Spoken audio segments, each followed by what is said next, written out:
Hello, Fernando, and thanks for joining us on NC Sports.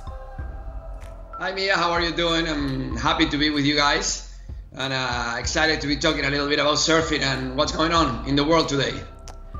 So let's take it from the top, Fernando. You have a truly global calendar: surfing, stand-up paddle, bodyboard, juniors, masters, and even adaptive surfing with its first world championship. Can you give us a very brief framework of the ISA's events and activities?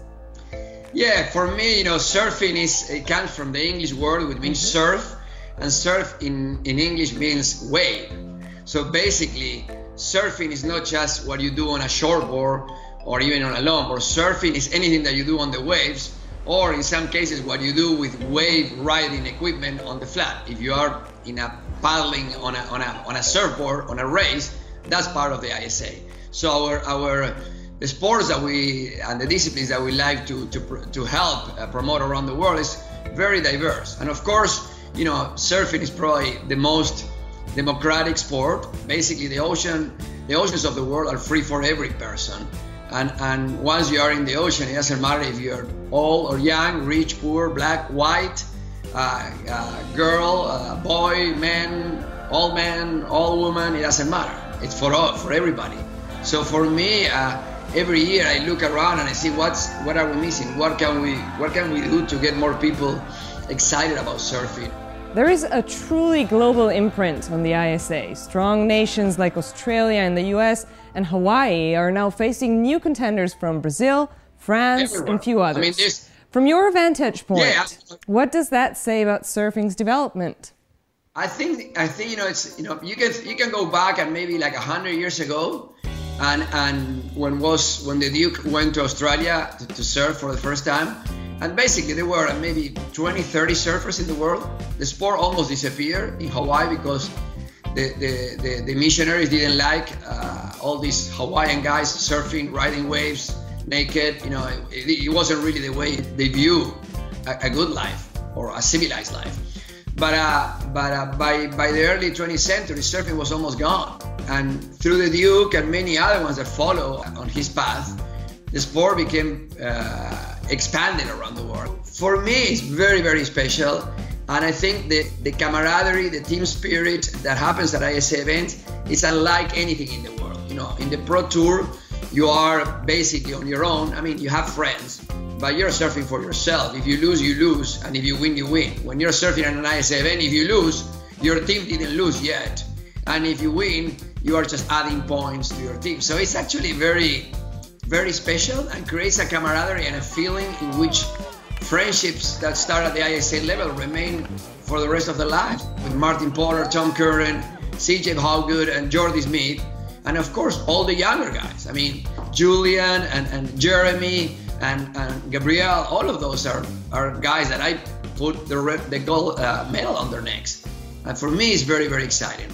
The WSL season is coming to an end. A female champion has already been crowned.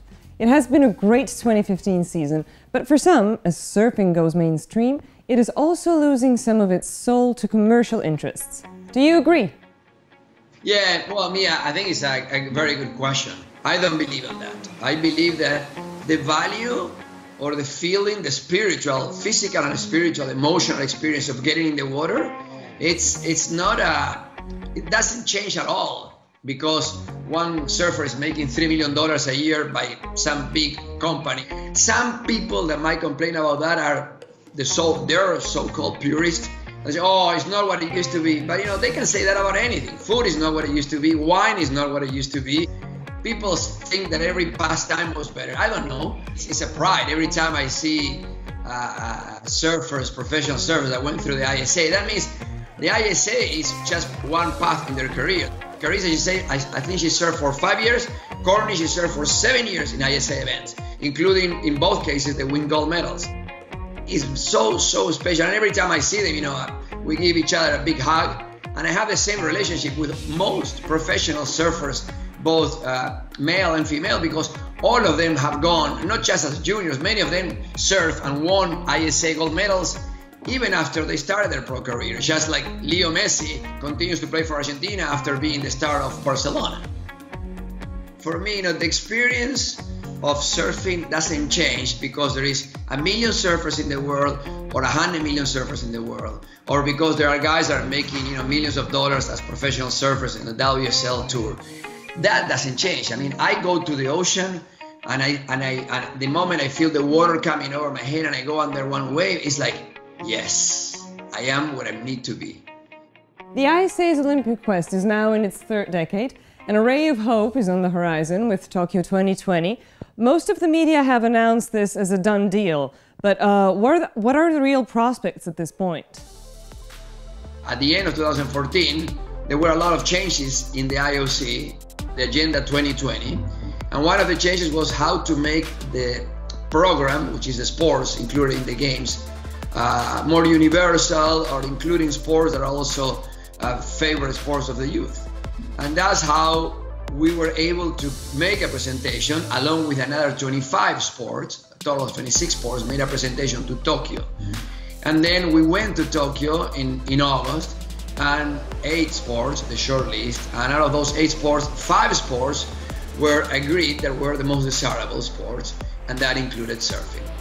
So I think while the process is not done, and there is still several formalities that need to happen, including review at the highest level at the executive board of the IOC and a vote in August in Rio de Janeiro at the next IOC session, we remain confident that we have done a good job in showing the whole Olympic movement, and for that matter the whole world, that surfing is a sport that will bring value to the IOC and to the games, but most importantly will alert vast segments of humanity about the Olympic Games' new spirit of inclusion of youth sports. I think it's going to be a win-win situation for everybody. Fernando, why do you think the International Olympic Committee has been so resistant to admitting surfing to the Games?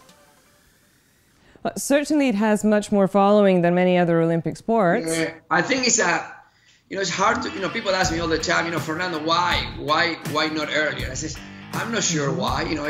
It's a combination of who are the people that need to approve you, how the sport is presented, what type of popularity or visibility the sport has. And I think that all these things have been changing in the last 10 years. And when I started, they loved surfing, but most people didn't really understand what surfing was. Sports have completely changed. 100 years ago, sport was something practiced basically by the affluent few in the world. And today, sports is a human right. Every society understands that sports is not a luxury. Sport is something that should be accessible to everybody. Well, thanks so much, Fernando. It has been a real pleasure to have you here on MC Sports.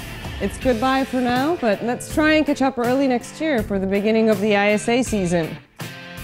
Yeah, thank you, Mia, for having me today. It's a pleasure, being live from Southern California. I really appreciate the support for surfing. I'm sure there's going to be a lot of exciting news in the next few months, so we'll see you soon. Goodbye.